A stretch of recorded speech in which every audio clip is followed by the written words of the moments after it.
What's up, Jet Nation? GreenBean back with you. Today I am at Crater Lake National Park in Oregon.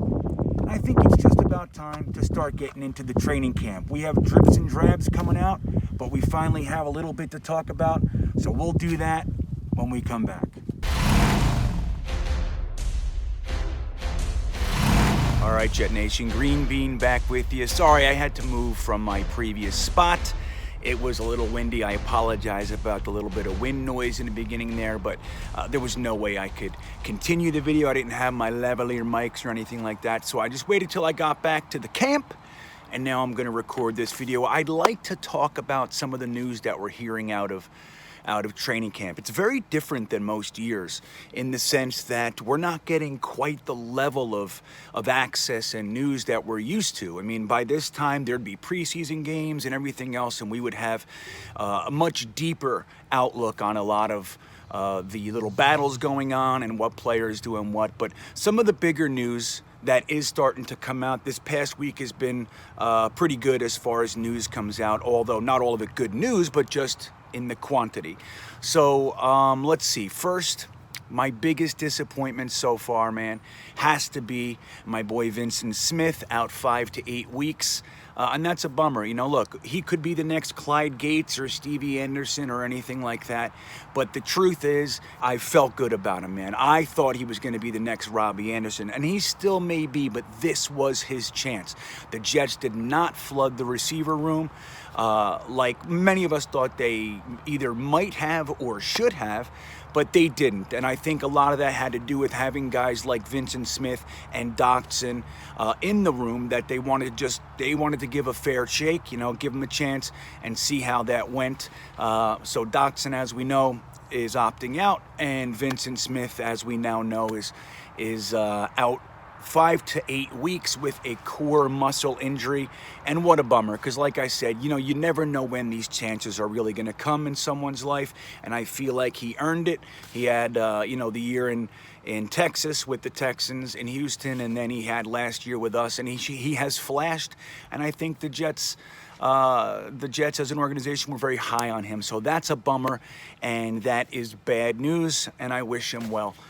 Second, Denzel Mims, another receiver. Now, talk about being high on a receiver. Denzel Mims was my fourth, really third wide receiver in the draft. I couldn't believe that he was sliding, and then I couldn't believe that we ended up with him. I think the guy's 6'3", catches everything with his, you know, away from his body with his hands, already gets 2 feet tapped in during, you know, and he's already at, you know, and he's only at the collegiate level. He's already advanced like that, and then obviously he has his 4.38 speed. So that's a guy that we want to see out there. Hamstring. Now, look, we actually got rid of our damn trainer last year. So what is it with these hammies? You know, he's out with a hammy, Desir's out with a hammy, and then we have Poole out with dehydration. 3 days with dehydration. How bad did it get, Mr. Poole? Give him some water. And look, I've known people who suffered serious dehydration, and it does take some time, but come on, man. This is an athlete. This is a guy with a billion-dollar organization behind him. Get the guy hydrated and get him out there. So, but back to Denzel Mims, I'm incredibly disappointed, obviously, with the truncated training camp with no preseason. Guys that are new are going to have difficulty anyway folding in, but with all that, what I just said, it's going to be incredibly difficult for a guy like Mims to actually come in and have an impact right away. And in truth, I was expecting to have him to have an impact right out of the gate. Now, he still may, who knows? It is just a hamstring. It's not a, you know, torn tendon or anything like that. So there's hope, but that's more bad news. Now let's get to some more bad news. Like I said, Desir's out. Another hammy. We don't know how long that's going to be. And Bryce Poole, as we know, or may not know, he actually is on the COVID protocol. He is starting to be feathered back in. From what I understand earlier today, he was on the sideline, so that means he's safe. So he should be getting worked in. I did hear that his injury is not really a concern. He is cleared for football activity, although they're probably going to take it nice and slow with him. So there's more bad news. So we have a nice crop of guys like Clark, the other rookie, he's out. with, I forget what his injury is, but he's not playing right. It's probably a hamstring now that we get to it. And Jabari Zuniga, who, let's just call it what it is. The knock on this guy was that he can't stay healthy. That was the knock on him, and now here we are in the first weeks of training camp, and guess who's not practicing? So that's concerning with a guy like him. I think they should just take it real slow. Don't rush him into anything. And let's just see where it goes. Let's get him healthy in a similar way that we did with Marcus Maye last year. We took it really slow, got him back in, with no rush, and look at the season he had. He had a very good bounce-back season.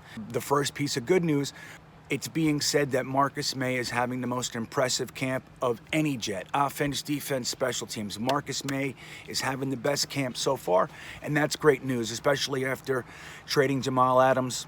A lot of people thought, looked at Marcus Maye as kind of the other guy. Now, if he can come in and really take this opportunity to show the world what he's got, it is a contract year, so there's that too. These guys find a lot of inner motivation during this time, don't they?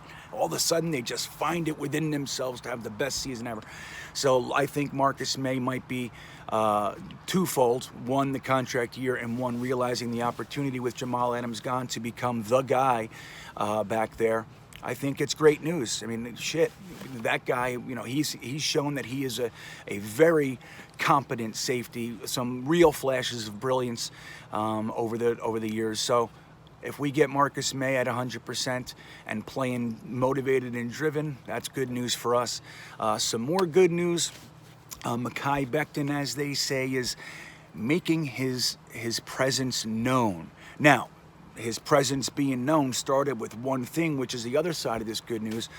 He got welcomed to the NFL, at least to the practice field of the NFL, by Quinnen Williams spinning him like a top. He ate him alive and went right back for a sack. And that was how Mekhi Becton basically started his Jets practice career, with Quinnen Williams, who's labeling himself unstoppable. Showing him, hey, buddy, you better snap into it, because if not, I'm going to eat you alive. And so since that, he has been looking really, really good, getting to the second level. There was a couple blurbs about him really knocking Jordan Jenkins on his back, and then Cashman as well was the victim of a Mekhi Becton second level crushing. So he's moving well, he's learning well. Adam Gase said in a presser that he's not swimming, he's not overwhelmed with the information.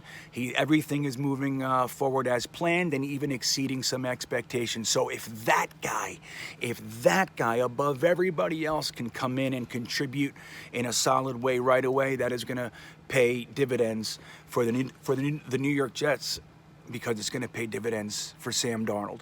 So that's the number one guy, if we can get him going. Alex Lewis hasn't looked so good so far. But again, the offensive line, it's going to take some time. We know that. We just want to give him that month. The news out of Jets camp today was that the defense flat out dominated the offense. And as we all know, the defense always comes out of the gate quicker than the offense, but it still is what it is. So that's what's going on. Got guys like Quinnen Williams. He was destroying Alex Lewis on a consistent basis today, and a few other things. Marcus Maye, as I said earlier, had a great day today. Now this is the thing with this stuff. Yesterday it was Perryman's, super exciting, explosive guy. Today the defense made the offense look like children out there. So it's a day-to-day thing, and we all know that. But it is good to be talking about Jets football. It is good that the season actually looks like it's going to happen. Though all the players that opted out, we now know what that looks like and who that's going to be. So that's what we got going on in Jets camp. I feel really good, and it's just exciting to be talking about this stuff. I'm looking every day. I can't wait to see what the news of the day is. But Mims, no good. Desir, no good. Vyncint Smith, obviously no good. Oh, one more little tidbit. Our undrafted free agent, wide receiver Lawrence Cager. Everybody was really high on him, thinking that maybe Joe Douglas didn't draft a second wide receiver because he felt so high on Lawrence Cager. That may be, but as I said in my undrafted free agent video, I don't see this guy having an easy road to make the team. He's going to have a hard time, and the word out of camp from Connor Hughes this week was hands of stone. Not good. So aside from his injury concerns, which are many, okay, that's a serious concern, even more so than Jabari Zuniga.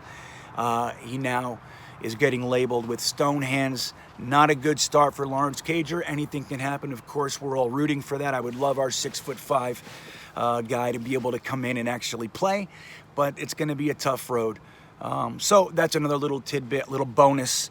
So I'll be back probably tomorrow. I'm making a video about all the rookies, a little bit more so than we did today.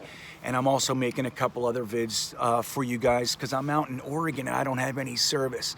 But don't forget, go to jetnation.com. Get in the conversation. It's on fire right now. Everybody's talking about everything. Ngakoue, I'll make a video about that too. Everybody's talking about everything. It's picking up.